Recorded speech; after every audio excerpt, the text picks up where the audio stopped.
নমস্কার শ্রোতা বন্ধুরা, আপনাদের সকলকে আবার স্বাগত জানাই আমাদের যুগলবন্দি ইউটিউব চ্যানেলে। যুগলবন্দির আজকের নিবেদন বিভূতিভূষণ বন্দ্যোপাধ্যায়ের লেখা এক অনবদ্য গল্প শান্তিরাম। গল্পটি এবং আমাদের প্রচেষ্টা ভালো লেগে থাকলে অবশ্যই লাইক ও শেয়ার করবেন এবং আরও নতুন নতুন ভিন্ন ধারার গল্প শোনার জন্য সাবস্ক্রাইব করতে ভুলবেন না আমাদের অফিসিয়াল ইউটিউব চ্যানেল যুগলবন্দি। প্রধান গল্প পাঠে আমি কৌশিক এবং ভিডিও এডিটিং ও উপস্থাপনায় আমারই বন্ধু পার্থ। শুরু হচ্ছে বিভূতিভূষণ বন্দ্যোপাধ্যায়ের লেখা ছোট গল্প শান্তিরাম। সন্ধ্যার কিছু আগে একখানা ট্রেন ছাড়ে। রাত 9:30 আন্দাজ সেখানা দেশের স্টেশনে পৌঁছয়। শান্তিরাম ওই ট্রেনেই বাড়ি যাওয়া ঠিক করিল।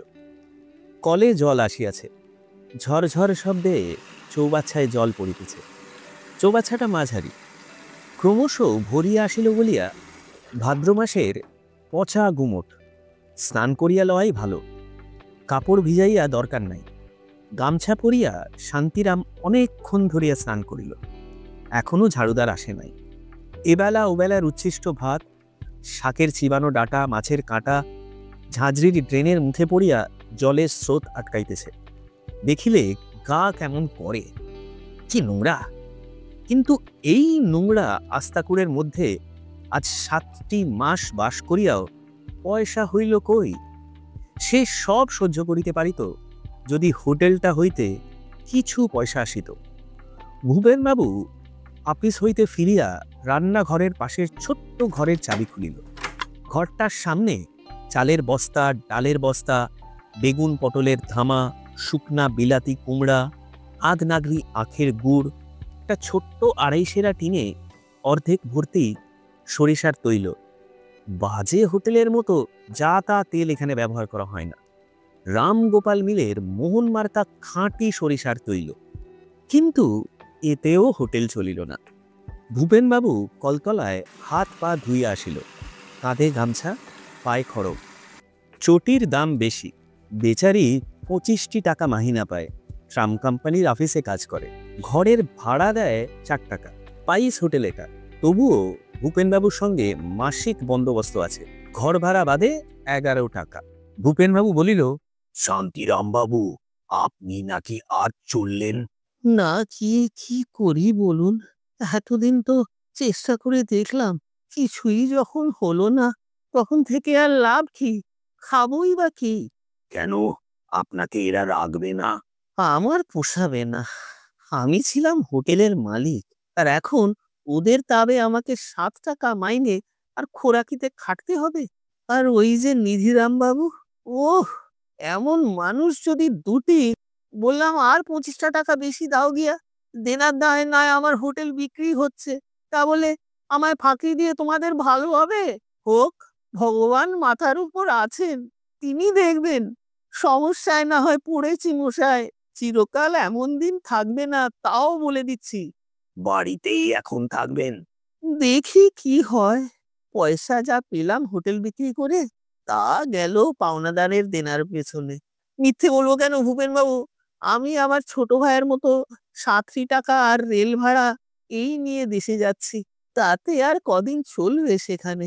হঠাৎ শান্তিরামের মনে পড়িয়া গেল ধারে হোটেলের জন্য কড়া ও বালতি কিনিয়াছিল আমহার্স্ট স্ট্রিটের গিরিশ কুণ্ডুর দোকান হইতে। হোটেল বিক্রি হইয়া যাইতেছে শুনিয়া তাহারা আজ কয়দিন জোর তাগাদা চালাইতেছে। খাইতে দেয় না, ঘুমাইতে দেয় না।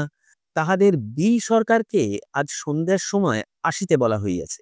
আসিলেই 4 টাকা কয়েকানা তাদের দেনা শোধ করিতে হইবে। তবে বাড়ি যাইবে কি শুধু হাতে? পুঁজি তো 7টি টাকা, কাজের কথা নয়। তাহার আগেই বাহির হইয়া পড়িতে হইবে। শিয়ালদহ স্টেশনে গিয়া গাড়ির জন্য বসিয়া থাকা ঢের ভালো। 1.5 ঘন্টা হোটেলে অপেক্ষা করিয়া দণ্ডস্বরূপ 4 টাকা কয়েকানা দিতে সে রাজি নয়। নিজের ঘরটিতে ঢুকিয়া সে একখানা ময়লা কাপড় পাতিয়া 2-3 খানা আধময়লা কাপড় ও জামা, কাঁসার গেলাসটা, পুরনো একজোড়া জুতা, একজোড়া খড়ম, পাটি একখানা, পুটুলি বাঁধিয়া লইল। না, এখানে কোনো জিনিস ফেলিয়া দিয়া লাভ নাই। বাড়িতে লইয়া গেলে গৃহস্থ সংসারে কত কাজে লাগতে পারে। ছোট্ট টিনের সুটকেসটার মধ্যে ধোপার বাড়ি হইতে সদ্য আনা 2খানি ধুতি এবং একখানি ছিটের কাপড়ের পাঞ্জাবি পুরিয়া নিজের গায়ে ময়লা শার্টটি পরিতেছে। রেলে যাইবার সময় ফর্সা জামা গায়ে দিয়ে লাভ কি, বিশেষত নিজের বাড়িতেই যখন যাইতেছে, সে কুটুম্ব বাড়িতে নয়। এমন সময় বাহির হইতে কে ডাকিল, শান্তিরাম বাবু, শান্তিরাম বাবু আছেন? কে? সেদিন সেই 8 টিন সর্ষের তেলের দামটা পাওনা ছিল, কাল আসতে বলেছিলেন। কাল দুবার এসে দেখা পেলাম না। কত বাকি? 1 টাকা 9.5 আনা। শান্তিরামের একবার ইচ্ছে হইল বলে, কাল এসো সকালবেলা। কিন্তু ভূপেনবাবু পাশের ঘরেই রহিয়াছে। ভূপেনবাবু জানে আজই হোটেল বিক্রি হইয়া গিয়াছে। সে শান্তিরাম আজই সন্ধ্যার গাড়িতে দেশে চলিয়া যাইতেছে, আর এখন ফিরিবে না। এ অবস্থায় পাওনাদারকে কি বলিয়া মিথ্যে কথা বলা যায়? অগত্যা দিতে হইল। 7 টাকার ভিতর হইতে বাহির হইয়া গেল 1 টাকা 9.5 আনা। এ বেড়া আগুনের জাল হইতে বাহির হইতে পারিলে এখন সে বাঁচে। আবার কোন দিক হইতে কে আসিয়া পড়িবে কে জানে। চললেন তাহলে? হ্যাঁ হ্যাঁ হ্যাঁ, আসি। নমস্কার, কিছু মনে করবেন না। বাড়ি গিয়ে চিঠি দেবেন, কিরকম আছেন, কেমন তো? হ্যাঁ, দেব বই কি, দেব না? বেশ লোক ভূপেনবাবু। ডান হাতে টিনের বিবর্ণ সুটকেসটা, বাম বগলে পুটুলি ও ছাকা লইয়া শান্তিরাম হোটেল হইতে বাহির হইয়া হাঁটিতে হাঁটিতে শিয়ালদহর মোড়ে আসিয়া পৌঁছাইল। নাশপাতি, নাশপাতি। ছেলেদের জন্য কিছু কিনে নেওয়া যাক। 2 পয়সা জোড়া? ডাকাত না কিরে বাবা, 2 পয়সা জোড়া নাশপাতি কে কবে শুনেছে? হ্যাঁ, দিব্যি আপেলগুলো কত দর? 4 পয়সা জোড়া কেন? পয়সা পয়সা না? ফলওয়ালা চটিয়া বলিল, কোন জামানা মে আপেল পয়সা পয়সা বিকা? অনেক দরদস্তুর করিয়া শান্তিরাম ছোট ছোট নাশপাতি 2 পয়সা জোড়া দিয়া 6টি কিনিল। 4 পয়সায় 1 জোড়া আপেলও কিনিল। পরিমল নস্য লইবে কিছু, দেশে ভালো নস্য পাওয়া যায় না। ফলওয়ালাকে পয়সা বাহির করিয়া দিতেছে, এমন সময় পেছন হইতে কে ডাকিল, এই যে শান্তিরাম দা, এ কি, যাচ্ছ কোথায়? বাড়ি নাকি? শান্তিরাম পেছন ফিরিয়া চাহিয়া দেখিল, তাদের দেশের ঠিক গ্রামের নয়, সরোজ মুখুজ্জে। সরোজ এখানে কোনো মেসে থাকে, সপ্তাহে সপ্তাহে দেশে যায়, চাকুরি করে মার্চেন্ট অফিসে, 80-90 টাকা মাহিনা পায়। আর ভাই, বাড়ি চললাম, সব উঠিয়ে দিয়ে চললাম। কেন, তোমার সেই হোটেল? চালাতে পারলাম কই, চলতো ভালো, 5 ফুটে খেয়ে আর বাকি ফেলে ফেল মারিয়ে দিলে। এক বেটার কাছে 8-10 টাকা বাকি, খেয়ে যাচ্ছে তো খেয়েই যাচ্ছে, উপর হাত করবার নামটি নেই। টাকাটা করতে গেলে আজ দেব কাল দেব, এদিকে আমার পাওনাদারেরা, বাড়িওয়ালা, কয়লাওয়ালা, মুদি আমায় ছিঁড়ে খাচ্ছে। জুচ্চোরের জায়গা কলকাতা, এখানে কি ভদ্রলোক আছে? কিন্তু শান্তিরাম দা, দেশে কতদিন যাওনি বলো তো? দেশের অবস্থা জানো? বাড়ি তো যাচ্ছ, বন্যে সব ডুবে গিয়েছে। রসময়পুর থেকে নৌকায় চড়বে আর একেবারে তোমাদের গায়ের বটতলায় গিয়ে উঠবে। কলু বাড়ির কাছে চাল নেই, ধান নেই, সব ডুবেছে। জিনিসপত্রের দাম চড়া, লোকজনের ভয়ানক কষ্ট, কত বাড়ি ঘর পড়ে গিয়েছে। আর এই দুর্দিনে তুমি যাচ্ছ দেশে? এখন যেও না আমি বলি। না দিয়ে কি করি? এখানে থেকে পয়সা উপায়ের চেষ্টা করো, এখানে নানা পথ আছে। দেশে কিচ্ছু নেই এক ভিক্ষে ছাড়া, তাই বা দেবে কে? এখানে থেকে বাড়িতে পয়সা পাঠাও, তাদের উপকার হবে। শুধু হাতে বাড়ি গিয়ে কি করবে? আচ্ছা, আসি শান্তিরামদা, আসি। বন্যার খবর শান্তিরাম কিচ্ছু জানে না। বাড়ির চিঠি পায় নাই আজ 15-20 দিন। চিঠি না পাওয়ার কারণ সে জানে, 3 পয়সা দাম একখানা পোস্টকার্ডের। পাড়াগাঁয়ের লোক নিতান্ত দরকারি খবর দেবার না থাকিলে চিঠি বড় একটা দেয় না। বিশেষত তাহার সংসারের যা অবস্থা, 3টি পয়সা 3টি মোহর। ট্রেন ছাড়িল, বেলা একদম পড়িয়া আসিয়াছে। স্টেশনের সিগন্যালের লাল সবুজ আলো জ্বলিতেছে। গাড়িতে লোক বেশি নাই। শান্তিরাম এক কোণে বসিয়া জানলার বাহিরে চাহিয়া মাঝে মাঝে বিড়ি টানিতে টানিতে ভাবিতে ভাবিতে চলিল। সরোজ যাহা বলিল তাহাতে বাড়ি যাইবার উৎসাহ তাহার কমিয়া গিয়াছে। সত্য বটে, সে ৯-১০ মাস বাড়ি যায় নাই। সে অগ্রহায়ণ মাসে বাড়ি হইতে বাহির হইয়াছিল স্ত্রীর শেষ সম্বল বালা দুখাছা বিক্রয় করিয়া ২০০ টাকা লইয়া ব্যবসা করিতে আসিয়াছিল কলিকাতায়। ২০০ টাকার মধ্যে বাড়ি লইয়া ফিরিতেছে ৫ টাকা ৬.৫ আনা। অবশ্য এই কয় মাস কিছু কিছু খরচ পাঠাইয়াছিল বাড়িতে, কিন্তু গত আষাঢ় মাসের শেষ হইতে আর কিছুই দিতে পারে নাই। দেশে থাকিতে পয়সা উপার্জনের কোনো পথ সে বাকি রাখে নাই। লেখাপড়া তেমন জানে না বলিয়া চাকুরি জোটে নাই, নাই বা জুটিল চাকরি। ব্যবসা করিয়া বড় লোক হওয়া যায়, চাকুরিতে নয়। গুড়ের ব্যবসা, কাঠ চালানির ব্যবসা, তরকারি চালানির ব্যবসা, এমনকি মাছ চালানি পর্যন্ত কিছুতেই কিছু হইল না। তাই স্ত্রীর বালাজোড়া লইয়া কলিকাতায় আসিয়াছিল কোনো একটা ব্যবসা করিতে। অনেকে পরামর্শ দিয়াছিল হোটেল খুলিতে। খারাপ কিছু চলে নাই, দুবেলা লোকজন খাইতেছিলও মন্দ নয়। কিসে কি হইল ভগবান জানেন। খরচে আয় আর কিছুতেই কুলায় না, এমন হইয়া দাঁড়াইতে লাগিল। বাড়ি ভাড়া বাকি পড়িয়া গেল ৩ মাসের। বাড়িওয়ালা শাসাইল জিনিসপত্র আটকাইয়া ভাড়া আদায় করিবে। মুদির দেনা, কয়লাওয়ালার দেনা, তরকারিওয়ালার দেনা, মাছওয়ালার দেনা, দুধওয়ালার দেনা, ঠাকুরের মাহিনা বাকি, ঝি চাকরের মাহিনা বাকি। হোটেল চলে কি করিয়া? সর্বশান্ত হইতে হইল। সত্য সত্যই সর্বশান্ত।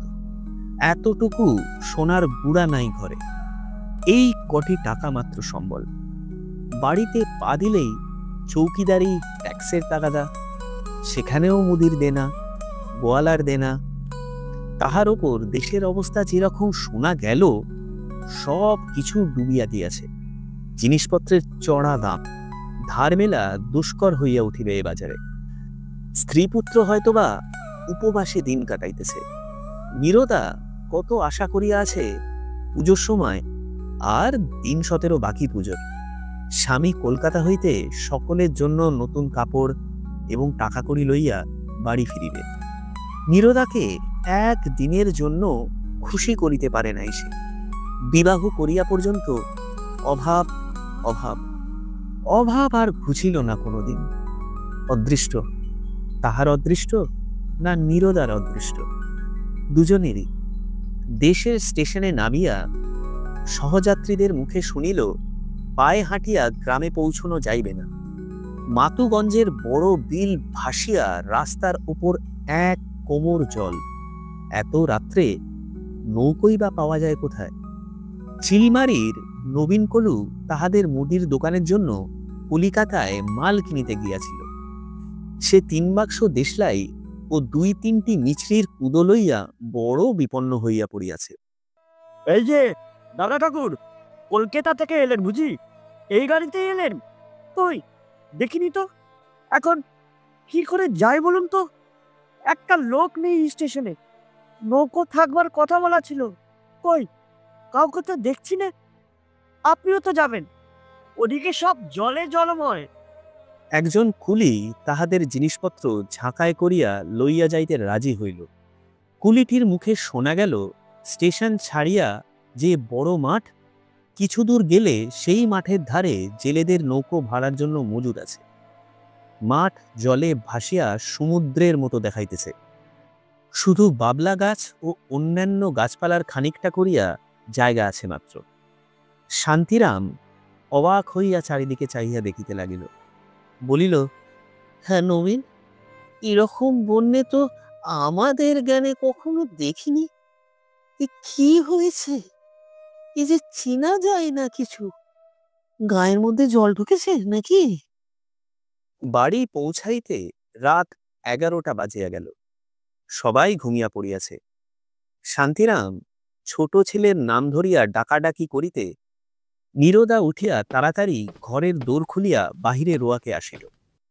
রং ফর্সা, রোগা চেহারা। শান্তিরামের অপেক্ষায় ৭ বছরের ছোট, সুতরাং বয়স 32-33 হইয়াছে। মাথার চুল সামনের দিকে অনেকটা উঠিয়া গিয়াছে। মুখের লালিত্য অনেকদিন আগেই নষ্ট হইয়াছে। পরনে লাল পাড় ময়লা শাড়ি, চুল বাঁধা বা পরন পরিচ্ছেদের মধ্যে এতটুকু পরিপাট্য নাই। অতিরিক্ত পান দোক্তা খাইয়া দাঁতগুলি কালো।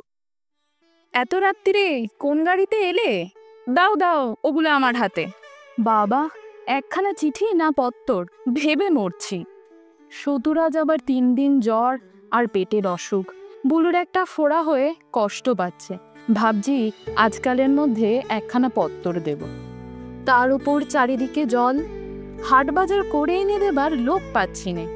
এই জল পেরিয়ে কে আমার জন্যে চিড়েমারি থেকে জিনিস কিনে এনে দেবে?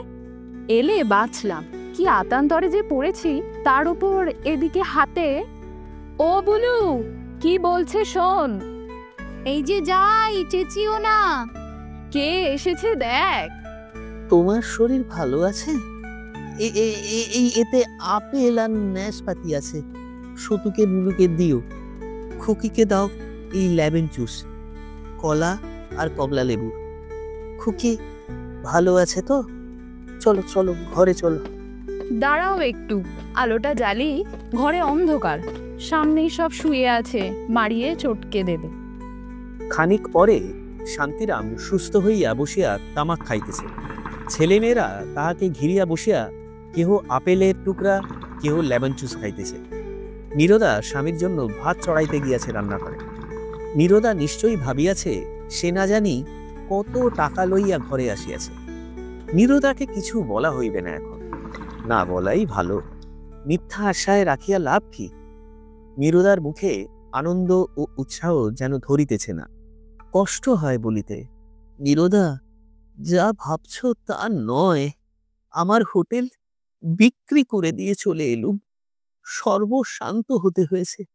তোমার সে বালা দিয়েছে, তার টাকা দিয়েছে। 5 টাকা 6.5 আনা মাত্র হাতে অবশিষ্ট আছে। এ কথা বলিতে কষ্ট হয়। নীরদাকে কোন সুখটা দিয়েছে জীবনে সে? নীরদা ভাত চড়াইয়া দিয়া আবার ঘরের মধ্যে আসিল, বলিল, পুজোর আগে আবার যাবে বুঝি? তা এই যাবে আবার আসবে, মিছিমিছি পয়সা খরচ। একেবারে আর 2-3 দিন দেরি করে পুজো পর্যন্ত থেকে যা। ওদের কাপড় চোপড় এনেছো নাকি? শান্তিরাম একবার ভাবিল, বলে, নীরদা, কিছু নেই, সব দিয়েছে। তোমার বালা জোড়াটাও সব উঠিয়ে দিয়ে এলাম। হাত একেবারে খালি। পুজোর কাপড় চোপড় তো দূরের কথা, তোমাদের খেতে দেব যে কোত্থেকে, তাই ভেবে। তবুও আজ 8 মাস পরে বাড়ি আসিয়া তাহার কি ভালোই লাগিতেছিল। কলিকাতায় হোটেল খুলিয়া থাকা সে এক অন্য ধরনের জীবন। এই কয় মাসে সে তাহা ভালো করিয়াই বুঝিয়াছে। কখনো যে ঘর ছাড়া হয় নাই, তাহার পক্ষে একা ওভাবে নির্বান্ধব স্থানে থাকা কি ভালো লাগে? এ তাহার নিজের বাড়ি। এখানে নীরদা আছে, সতু, বুলু, খুকি, পিসিমা, পাশের বাড়িতে দুর্গাদাস কামার, নিতাই কামার, এরা সব তাহার আপন। নিতাই তাহার ছেলেবেলার বন্ধু। লেখাপড়া শেখে নাই, পৈতৃক বৃত্তি দা বাঁধানো, লাঙলের ফাল পোড়ানো অবলম্বন করিয়াছে। তাহাকে সে যে কত দিন দেখে নাই। নিতাই কামারের দোকান ঘরের জামরুল তলায় ছায়ায় বসিয়া তামাক খাইতে খাইতে নিতাই এবং কামার দোকানের সমাগত লোকজনের সঙ্গে বেগুন কুমড়ার গল্প করিতে কি সুখ! তার তুলনায় হোটেল। কাল নিতাইয়ের সঙ্গে সকালেই দেখা করিতে হইবে। শান্তিরাম খাইতে বসিল। হ্যাঁ গা, পুজো পর্যন্ত থাকবে তো? হ্যাঁ। তা কাপড় জামা ওদের কলকাতা থেকে আনলে না কেন? এখানে দর বেশি। দর? হ্যাঁ, তা বেশি। তা হোটেল দেখাশোনা করবে কে এখন? শান্তিরাম কিছুক্ষণ চুপ করিয়া থাকিয়া বলিল, হোটেল নেই। নীরদা বিস্ময়ের সুরে বলিল, নেই? তবে অন্য কি? কেন? এই সেদিনও তো চিঠি লিখলে হোটেলের কাজ চলছে ভালো। শান্তিরাম বলিল, চলছিল তো ভালোই, তারপর কিসে থেকে কি হলো, কেবল দেনা বাঁধতে লাগলো। বিক্রি হয়ে গেল দেনার দায়। সে বালাজোড়াটা আছে তো? এনেছো সঙ্গে তো? নীরদা এই ধরনের প্রশ্ন করিয়া বড় বিপদে ফেলে। এই ধরনের প্রশ্ন না করিয়া যদি বলিত, সে বালাদুগাছা ঘুচিয়ে দিয়েছো তো? তাহা হইলে উত্তর দেওয়াটা সহজ হইত যে বালা ঘুচিয়া গিয়াছে, মিটিয়া গেল।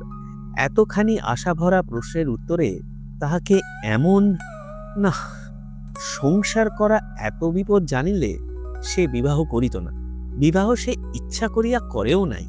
স্বর্গীয় পিতৃদেব বাঁচিয়া থাকিতে পুত্রবধূর মুখ দেখিবার দুর্নিবার আকাঙ্ক্ষায় 19 বছরের ছেলে শান্তিরামের বিবাহ দিয়া যান 12 বছর বয়সের নীরদার সঙ্গে।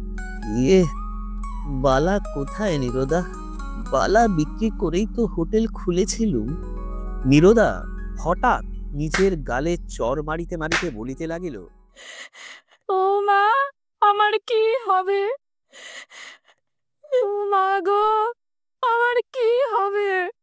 শান্তিরাম বিরক্ত হইয়া বলিল, আহ, কি ছেলে মানুষই করো, থামো। ছেলেমেয়েরা কাঁদিয়া উঠিল। শান্তিরামের ভাত খাওয়া হইল না। সে ভাত ফেলিয়া উঠিয়া নীরদার হাত ধরিল। স্বামী স্ত্রীতে তুমুল ঝগড়া বাঁধিয়া গেল। নীরদাকে শান্ত করিতে শান্তিরামের সময় লাগিল। মেয়ে মানুষকে বোঝানো দায়। অনেকক্ষণ পরে নীরদা কিছুটা প্রকৃতিস্থ হল। চোখে মুখে জল দিয়া আসিয়া বলিল, তোমার তো খাওয়া হলো না, আর দুটি ভাত আছে, বেড়ে নিয়ে আসি। না না, থাক, শোয়া যাক এখন, রাত হয়েছে, 12টা কি 1টা তো হবেই। শান্তিরাম স্ত্রীর প্রতি মনে মনে বিরক্ত হইয়াছে। একজোড়া বালা নহে গিয়াছে, তাই বলিয়া সে খাইতে বসিয়াছে আর এমন কুরুক্ষেত্র কাণ্ড। ছি, এর নাম সংসার? একটু সান্ত্বনার কথা নাই, সহানুভূতি নাই। আচ্ছা, সন্ন্যাসী হইয়া গেলে কেমন হয়? অনেকেই তো যায়। সংসার আর ভালো লাগে না। রামকৃষ্ণ পরমহংস ঠিকই বলিয়াছেন, কামিনী কাঞ্চন অসার। তাহাদেরই গ্রামের পাশে বন্দিপুরের মুকুজ্জে বাড়ির বড় ছেলে রাধাকান্ত বহুদিন আগে সন্ন্যাসী হইয়া গিয়াছিল। এখন কি একটা বেশ বড় গোছের নাম লইয়া কাশীতে মঠ করিয়া আছে। বহু শিষ্য সেবক, দুধ ঘি খায়, কোনো কষ্ট নাই। পায়ের উপর মোহর প্রণামী, দিব্যি আছে। আর সংসার করিলে তাহারও দশা এই রকমই হইত। ছেলে পিলে লইয়া জড়াইয়া মরিতে হইত এতদিন। কামিনী কাঞ্চন সত্যিই অসার। নীরদাও স্বামীর ওপর বিশেষ সন্তুষ্ট হইয়া উঠিল না। শুইয়া শুইয়া ভাবিতে লাগিল, বালাজোড়াটা একমাত্র সম্বল ছিল। এই তো সংসারের ছিরি, আমার বাবার দেওয়া বালা। শ্বশুর বাড়ি, তাহা হইলে ভাবনা থাকিত না। এক কুটো এখানকার সোনা কোনোদিনও অঙ্গে ওঠে নাই।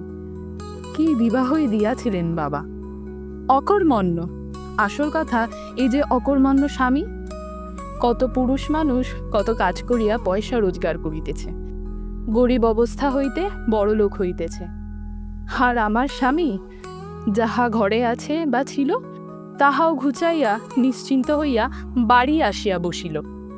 বড়লোক হইতে সে চায় না, কিন্তু এই দুর্বৎসরের বাজারে ছেলেপুলের মুখে অন্ন দিতে হইবে তো। এমন লোকের বিবাহ করা উচিত হয় নাই। বিবাহের শখ আছে, স্ত্রী পুত্র পুষিবার ক্ষমতা নাই। শেষ রাত্রে ভয়ানক বৃষ্টি আসিল। ফুটা ছাদ দিয়া নানা স্থানে জল পড়িতে লাগিল। নীরদা ছেলে মেয়েদের লইয়া সরিয়া বিছানা পাতিল। স্বামীর মশারি ভিজিতেছিল দেখিয়া তাহাকে উঠাইল। শান্তিরাম কাঁচা ঘুম ভাঙিয়া যাওয়াতে উঠিয়া বিছানার ওপর বসিয়া বলিল, আহ, কি? মশারি ভিজছে, ওঠো একটু, বৃষ্টি এসেছে বড্ড। নীরদা মশারি খুলিয়া কোণের দিকে লইয়া গিয়া আবার খাটাইতে লাগিল। শান্তিরাম বিরক্ত মুখে বিছানায় বসিয়াছিল। কেরোসিনের টিনের মৃদু আলোয় নীরদার দিকে চাহিয়া দেখিল। নীরদা দেখতে যেন বুড়ি হইয়া গিয়াছে এর মধ্যে। বিবাহের পর প্রথম কয়েক বছর কি সুন্দর ছিল দেখতে। সে রং, সে চেহারা কয়েক বছরের মধ্যেই যেন হুজবাজির মতো উড়িয়া গেল। ঠিক তেমন ভালোবাসা কি এখন আছে? সে আকুলি বিকুলি ভাব না দেখিলে বাঁচি না ইত্যাদি। বহু দিন চলিয়া গিয়াছে। নীরদা মশারি খাটাইতেছে। সামনের কপালখানা মাঠের মতো চওড়া হইয়া গিয়াছে, চুল উঠার দরুন। ময়লা শাড়িখানাতে চেহারা আরো খারাপ দেখাইতেছে, যেন ভদ্রলোকের ঘরের মেয়েই নয়। ফর্সা একখানা কাপড় পরলে কি হইত? শান্তিরামের মনে স্ত্রীর প্রতি হঠাৎ একটা কেমন অনুকম্পা জাগিল। বেচারি নীরদা, তাহারই দোষে নীরদা এমন হইয়া গিয়াছে। মেয়ে মানুষ অসহায়, যেমন রাখিবে তেমন থাকিবে। পরাও না শান্তিপুর ফরাস টাকার জরিপার শাড়ি, চড়াও না মোটর গাড়িতে। এমন চড়িবে যখন, সাজসজ্জাও করিবে তখন। উহার দোষ কি? না, কাল উঠিয়া কোনো একটা চেষ্টা চরিত্র করিয়া দেখিতে হইবে। হাত পা হারাইলে চলিবে না। নীরদা বলিল, পান দেব? পান খাবে? না, এক গ্লাস জল দাও বরং। তামাকের পাত্রটা কোথায় রেখেছো? টিকেগুলোতে জল না পড়ে। তামাক খাবে নাকি? সাজাবো? থাক, তুমি জল দাও, তামাক আমি সাজছি। তামাক টানিতে টানিতে শান্তিরাম বলিল, এখানে আর দেনা কত হয়েছে? তা 15-16 টাকা কেষ্টর দোকানে বাকি পড়েছে। রোজ তাগাদা করে। বলেছিলাম পুজোর সময় বাড়ি এলে একেবারে নিও। 15-16 টাকা?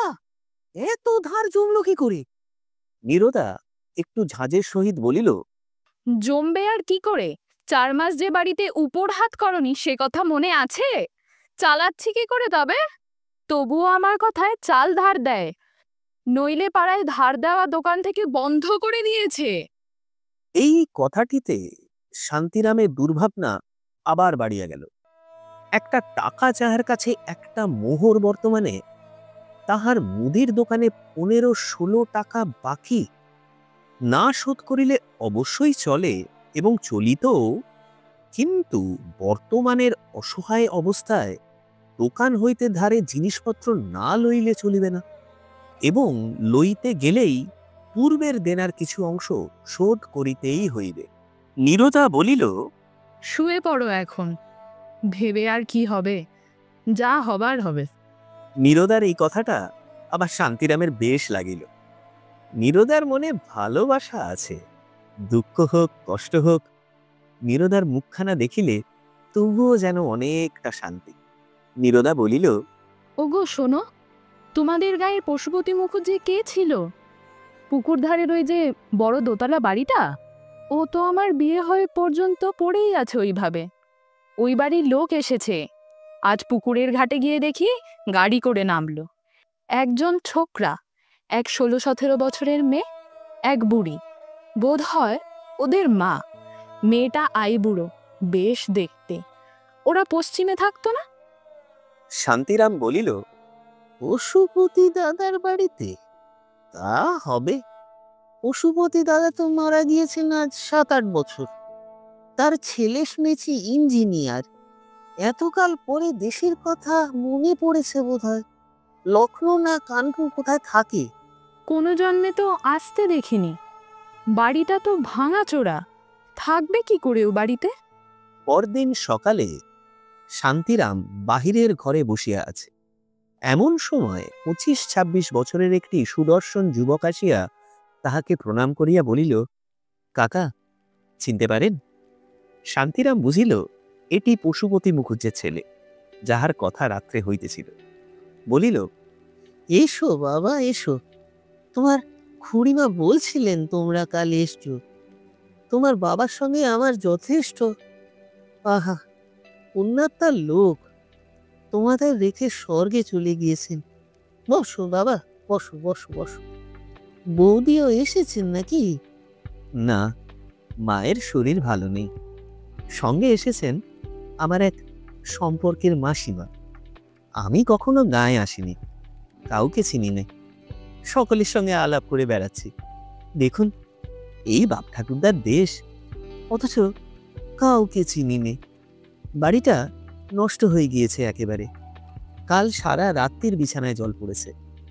সঙ্গে আমার বোন আছে, ওকেও নিয়ে এলাম। এবার ম্যাট্রিক দেবে, কলকাতায় মামার বাড়ি থেকে পড়ে। বেশ বেশ, খুব ভালো বাবা। যাবে আসবে বই কি। তোমরা গায়ের রত্ন, না এলে গেলে কি হয়? দেখছো তো গায়ের অবস্থা। এমন সোনার চাঁদ ছেলে সব থাকতে আমরা কি কষ্ট পাচ্ছি দেখো গায়ে থেকে। তোমার নামটি কি বাবা? যুবক বলিল, আগে আমার নাম সুশান্ত, আমার বোনের নাম চিন্ময়ী, চিনু বলে ডাকে। আপনার কাছে যে জন্য এলাম তা বলি। বাবা আমাদের হাতে কিছু টাকা দিয়ে গিয়েছিলেন ঠাকুরদাদার নামে গায়ে একটা পুকুর কেটে প্রতিষ্ঠা করার জন্য। আজ 7 বছর বাবা মারা গিয়েছেন, কিন্তু নানা কারণে আমার গায়ে আসা হটেনি। তাই এবার ভাবলাম যাবই, কাজটা সেরে আসি। আমাদের বাড়ির সামনে যে পুকুরটা রয়েছে ও তো একেবারে মজা। ভাবছি ওটাকে কাটাবো, পাড়ার লোকের জল খাওয়ার সুবিধা হয় তাহলে। তা ও পুকুরে আপনার অংশ আছে শুনলাম। আমি অন্য সব অংশীদারের কাছে গিয়েছিলাম, তারা সবাই রাজি হয়েছেন। এখন আপনি যদি, আমি অবশ্যই ন্যায্য দাম যা হয় দেব, সকলকেই দেব। শান্তিরাম বলিল, এ আর কি বাবা, খুব ভালো কথা। তোমার খুড়িমার সঙ্গে একবার পরামর্শ করে ওবেলা কি কাল যা হয় বলবো। যুবক চলিয়া গেল। শান্তিরাম স্ত্রীকে ডাকিয়া বলিল, আরে শোনো শোনো, একেবারে অকুল ভাবছিলাম, একটা কুল দেখা দিয়েছে।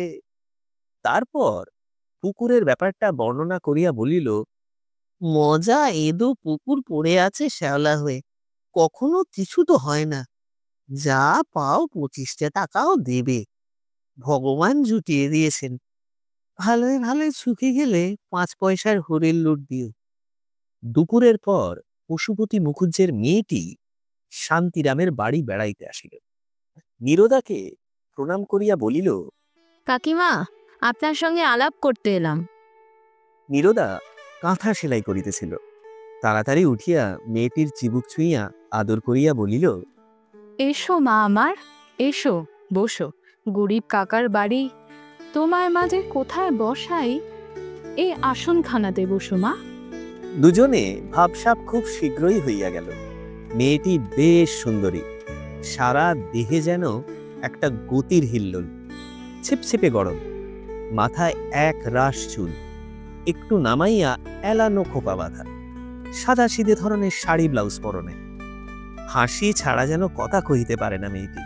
নীরদা বলিল, তোমার দাদা এসেছিল ও বেলা তোমার কাকার সঙ্গে দেখা করতে। শুনলাম বড় ভালো ছেলেটি। তুমি স্কুলে পড়ো শুনলাম। কি পড়ো? ক্লাস 10-এ পড়ো? এবার ম্যাট্রিক দেব। তোমার মা এলেন না কেন? কখনো দেখিনি তাকে। তার শরীর ভালো না, বিছানা থেকে উঠলে মাথা ঘোরে, কোথাও বেরুতে পারেন না। আহা, তার দেখাশোনা কে করে? তোমার দাদার বিয়ে হয়েছে? না, দাদা বিয়ে করবে না এখন। দেশ সেবা করবে, যারা লেখাপড়া জানে না তাদের লেখাপড়া শেখাবে, এসব দিকেই মন। দেশের কাজ করবে বলে পাগল, অন্য ধরনের মানুষ দাদা। দাদার কথা বলিবার সময় মেয়েটির চোখের দৃষ্টি স্নেহ ও শ্রদ্ধায় নম্র হইয়া ওঠে। ক্ষণে ক্ষণে ইহার মুখের চেহারা যেন বদলাইয়া যাইতেছে, ভারী জীবন্ত চোখ মুখ। এসব পাড়া গায়ে নীরদা কখনো এমন মেয়ে দেখে নাই। অনেকক্ষণ বসিয়া এ গল্প ও গল্প করিবার পর মেয়েটি উঠিতে চাহিলে নীরদা বলিল, চিনু মা, গরিব কাকিমার বাড়ি এসেছো যদি, কিছু না খেয়ে তো যেতে পারবে না। তুমি বসো, আমি একটু হালুয়া করে আনি। চিনু বলিল, মুড়ি নেই কাকিমা? মুড়ি খেতে আমি বড় ভালোবাসি। নীরদা তাড়াতাড়ি মুড়ি মাখিয়া আনিয়া দিয়া বলিল, তুমি কি মুড়ি খেতে পারবে মা? সেই জন্যই তো দিতে ভরসা করিনি, আমি নিজে মুড়ি ভাজি। সঙ্গে সঙ্গে তাহার মনে হইল মুড়ির ধান ফুরাইয়াছে, অথচ কিনিবার পয়সা নাই। আর দুদিন পরে চিনু আসিলে তাহাকে মুড়ি দিবার সামর্থ্য পর্যন্ত থাকিত না। মান সম্ভ্রম কি করিয়া বজায় থাকে যে সংসারে পুরুষ মানুষ অমন অকর্মণ্য। চিনু সেদিন গেল, কিন্তু পরদিন সকালে আবার আসিয়া প্রায় ঘণ্টা 2 নীরদার সঙ্গে কাটাইয়া গেল। ভারী অমায়িক মেয়ে। এদিন সংসারে যত তরকারি সব বটি পাতিয়া বসিয়া বসিয়া কুটিয়া দিতে লাগে। নীরদার কোনো বারণ শুনিল না। পাড়ার অন্য সকলের বাড়িতে চিনু তত যায় না যত এখানে সে আসে। নীরদাকে তাহার কি যে ভালো লাগিল সেই জানে। দিনে অন্তত 2 বার তার এখানে আসা চাই। নীরদারও তাহাকে বেশ ভালো লাগে। দিন 10-12 পরে একদিন শান্তিরাম স্ত্রীকে বলিল, শুনেছ, আমাদের অংশের দাম ধার্য হয়েছে 32 টাকা। আশা করিনি এত হবে, তা সবাই যে দর নিয়েছে আমিও তাই নিলাম। নীরদা অবাক হইয়া বলিল, সে কি গো, ওই এক মজা ডোবা। 32 টাকা করে অংশ হলে 6 অংশের জন্য সুশান্তকে 200 টাকা দিতে হবে? তা হবে বই কি, ঠাকুর দাদার নামে পুকুর, প্রতিষ্ঠা করবার গরজ আছে, টাকা খরচ করবে না? নীরদা গম্ভীর মুখে বলিল, একটা কথা বলি শোনো, তুমি ও টাকা নিতে পারবে না, ছেড়ে দাও অমনি। শান্তিরাম অবাক হইয়া বলিল, এমনি ছেড়ে দেব? কেন? বেশ তো তুমি। নীরদা বলিল, চিনু আমাকে বড় ভালোবাসে, এখানে ছাড়া সে কোথাও যায় না, আসে না। 2টি চাল ভাজা দিই, তাই হাসি মুখে বসে বসে খায়। মেয়ের মতো মায়া হয়েছে ওর ওপর।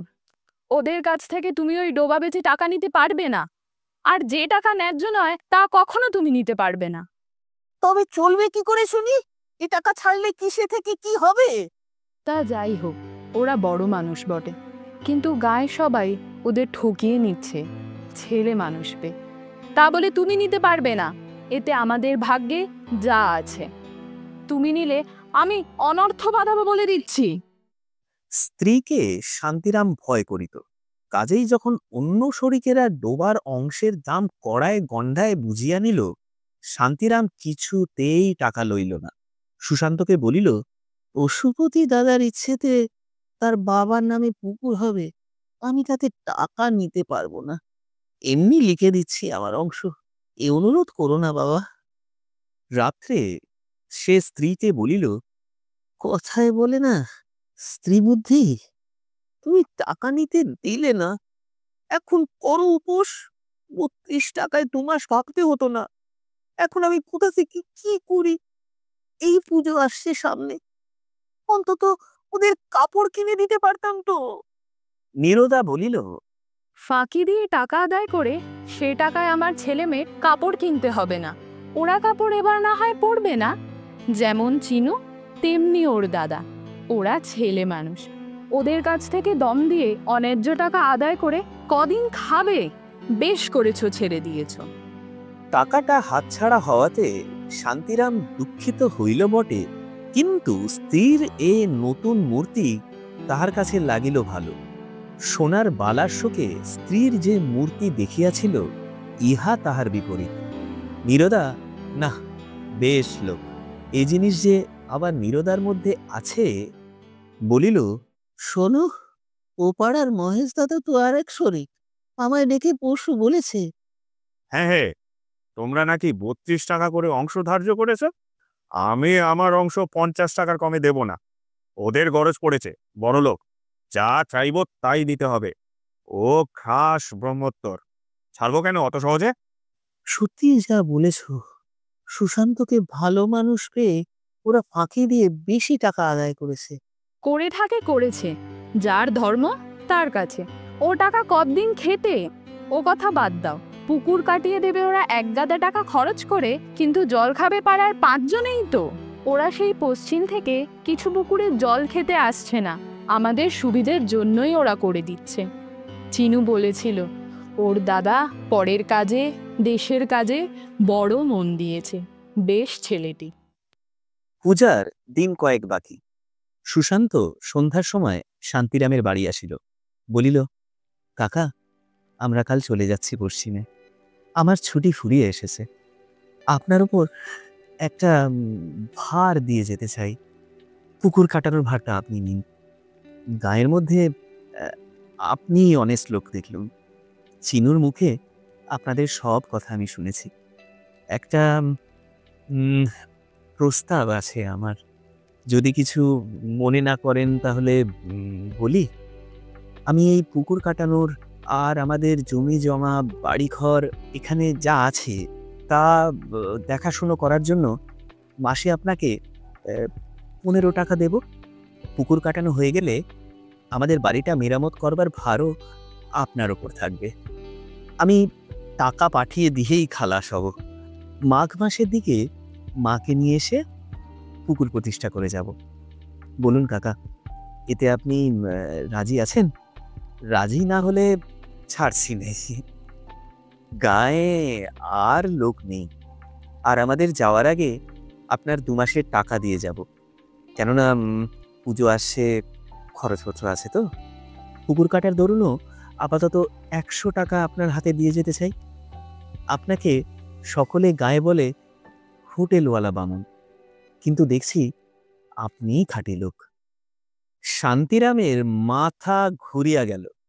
ছোকরা আরো সব যে কি বলিয়া গেল, শান্তিরামের মাথার মধ্যে কিচ্ছু ঢুকিল না। সুশান্ত চলিয়া গেলে তাড়াতাড়ি বাড়ির ভেতর গিয়া স্ত্রীকে ডাকিয়া বলিল, ওগো, কোথায় গেলে? শুনছো? শোনো শোনো। নীরদা সব শুনিয়া হাসি মুখে বলিল, স্ত্রী বুদ্ধি বলেছিলে যে, আমার বুদ্ধি নিয়ে চলো একটু। এতক্ষণ আপনারা শুনছিলেন বিভূতিভূষণ বন্দ্যোপাধ্যায়ের লেখা গল্প শান্তিরাম, অনলি অন যুগলবন্দি ইউটিউব চ্যানেলে। গল্পটি এবং আমাদের প্রচেষ্টা ভালো লেগে থাকলে অবশ্যই লাইক এবং শেয়ার করবেন আপনার প্রিয়জনদের সাথে। আপনাদের মতামত খুবই মূল্যবান আমাদের কাছে। আমাদের প্রচেষ্টা এবং উপস্থাপনা কেমন লেগেছে তা অবশ্যই কমেন্ট বক্সে লিখে জানাবেন। এতে আমাদের আরও উৎসাহ এবং অনুপ্রেরণা যোগাবে আপনাদের কাছে ভিন্ন ধারার গল্প শোনাবার জন্য। আরও নতুন নতুন বিভিন্ন লেখকের লেখা গল্প শোনার জন্য সাবস্ক্রাইব করতে ভুলবেন না আমাদের অফিসিয়াল ইউটিউব চ্যানেল যুগলবন্দি। আমরা অঙ্গীকারবদ্ধ আপনাদের সকলকে নিয়মিত অনুসারে বিভিন্ন লেখকের রচিত এমন গল্প শোনাতে যা শ্রোতাদের মন ছুঁয়ে যাবে। দেখা হচ্ছে খুব শীঘ্রই শব্দের সুরে গল্পের জগতে। ভালো থাকবেন সবাই।